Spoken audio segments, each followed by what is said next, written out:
Tout comme la cathédrale, sa voisine, le musée océanographique a la particularité d'avoir été construit il y a plus de 100 ans avec des pierres blanches de la Turbie, des pierres que l'on bichonne. Un large nettoyage est entrepris afin de leur offrir une seconde vie. Cette façade est en quelque sorte assainie grâce à un système bien spécifique et durable, celui de la cryogénie. On en est au niveau des travaux à peu près à la moitié. Toute la partie ouest est presque terminée. Il y a plus que quelques jours pour terminer cette partie ouest.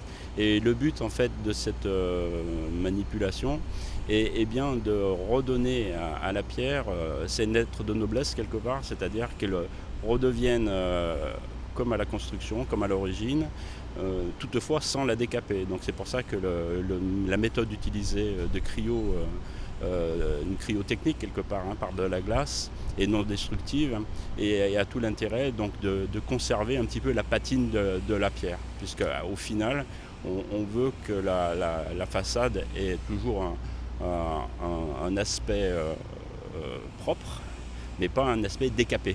Voilà. Donc il faut être respectueux du patrimoine et pour garder, donc, si vous voulez, la patine d'origine de la pierre sans la décaper. Autre volet de ces travaux réalisés au musée océanographique, un peu plus bas, plus proche de la Méditerranée, la création d'une station d'échange thermique à partir d'eau de mer.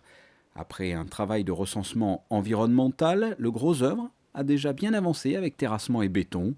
La phase de plomberie et de tuyauterie devrait s'achever en février 2015. C'est également une priorité parce qu'aujourd'hui nous disposons d'un groupe de chauffage-climatisation qui est un groupe ancien, qui est un groupe polluant, qui est un groupe inesthétique, vous l'avez vu tout à l'heure, il fait du bruit, il est mal placé, et en plus il n'assure pas tous les besoins du musée, il est insuffisant au développement actuel du musée.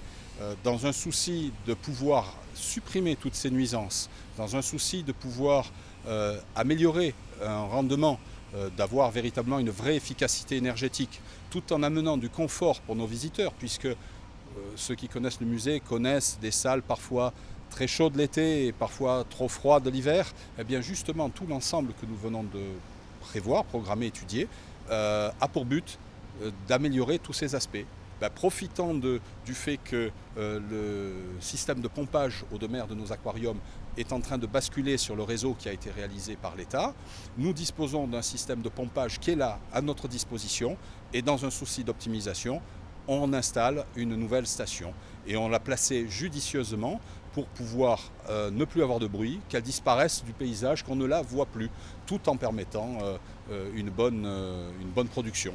Et qu'il s'agisse de cette station ou de la restauration de la façade, les aménagements poursuivent plusieurs objectifs communs, dont ceux de préserver l'environnement, de réduire les nuisances au maximum pour les voisins du musée et de ne pas impacter les visiteurs ou les événements organisés au sein de ce temple de la mer.